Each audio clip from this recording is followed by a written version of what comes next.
What's good, everybody out there on YouTube? This is your man Jet Set Shattuck dropping some hot frog on this mic. One of the things that people find the hardest thing to do, at least when it comes to gaming, is completing or clearing out their backlog. I personally ran into the issue of buying games but never beating them, especially the older I got. You know, more money, more problems. Why is it an issue though? You kind of waste your money on games you functionally will never play. You feed the consumerism and capitalist machine that keeps these companies churning out slop, and you just wind up wasting time doing nothing rather than playing games. And on top of that, it's easy to exacerbate this issue. I mean, buying too many games on sale, buying games across multiple platforms, and gaming fatigue alongside choice paralysis, which I think go hand in hand. So why does your backlog build up? It's from a few things: a lack of time, energy, and need. So just how do we fix all of this? Well, we start out by only really purchasing games that interest us or you know what I mean. It seems self-explanatory, but what I mean is that if it isn't an insta-buy, it just probably isn't worth it. That's not to say that games you may not be interested in now, you won't be interested in later. What I'm saying is it worth really filling up your backlog with a game and spending money if you're probably not going to play it? I mean, even if a game is cheap, it doesn't necessarily mean it's worth it for you. Just because it's trendy or the newest thing also doesn't mean you need to play it. When I learned this, I spent so much less money, even when it's like from a series that I like, because I realized maybe I didn't really care enough to actually get it. And once you only, start purchasing games that interest you, you need to start having a rotation of games. Now, I'll explain this right now. It's kind of weird, but I kind of figured out a system for me. So, I usually have at least one long game I'm playing and at least one short game I'm playing and maybe a couple of multiplayer games. Now, you can modify this to basically fit your time needs or time constraints and just how much gaming you want to get done or are able to get done. But basically, for me at least, the one long game is any game that's basically longer than 20 hours. The short game is functionally any game that's under 20 hours, and then the multiplayer games, I choose whatever. But for me at least, this also includes live service games that may be single player, notably gacha games. This was a problem for me because I was playing a lot of Zenless Zone Zero, and it was taking up so much of my time that I was just ignoring other games, or I was buying games and not playing them. Doesn't matter how good it is, a live service game exists only to kind of consume your time and push you towards buying more things in that game because you spent so much time in it, basically. Now, with your rotation of games, you need to plan your gaming sessions.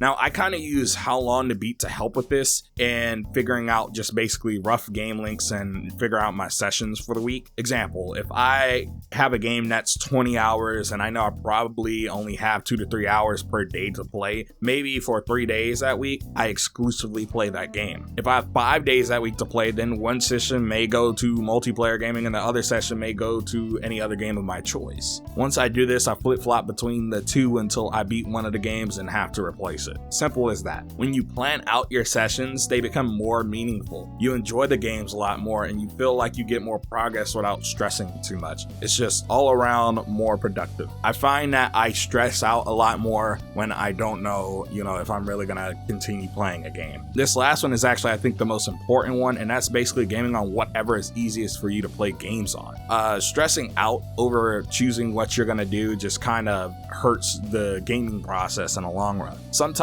a change of platform is all you really need to complete a game. Gaming is made to be enjoyable, so when there is more friction, it's harder to just sit down and play. If you can only play on your living room TV, maybe a console is better. Maybe you can only game on the go. Buy a Switch, PC handheld, or if you have one of those, newer, more powerful Android devices, you can even play PC games on there now. I personally find when I can take the game with me, I'm more likely to beat it. So for me right now, it's been basically, if it's not on Switch 2, it don't exist. I just feel like removing any and all friction to your gaming matters, and sticking to singular platforms also eliminates choice paralysis. That's not saying, you need to game on only one platform, but really trying to focus your gaming around certain platforms is the way to go. You should really stick to as few platforms as possible, whether they be retro or modern. I find even if I'm just playing more games in more places, I just wind up beating less games. Again, I get choice paralysis, I get overwhelmed. And then on top of that, a few things,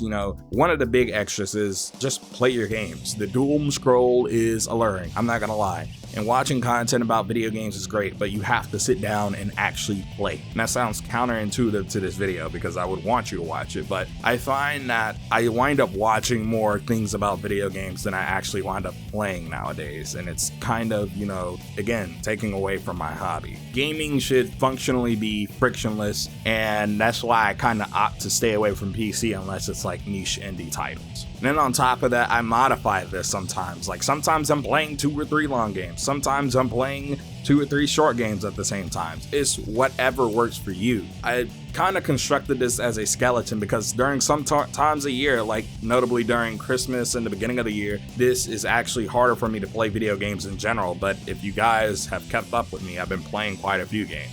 But during the middle of the year, it's a lot easier because it's the dry season at my job. But I don't know, you know, thanks for watching, and let me know how you feel in that comment section down below. I want to say thank you for watching. Hit that like button, hit the subscribe button. If you want to help a brother out, check my throne in the description. It's just a wish list with equipment I need if you want to help a brother out. Again, it's optional. And then follow all my socials. I have Twitter, a Discord server, and Blue Sky, though I rarely use that. Remember, Hafaraga turns to Cold Blizzaga. Make sure you chill out with some of my other videos. Peace, and have a good one.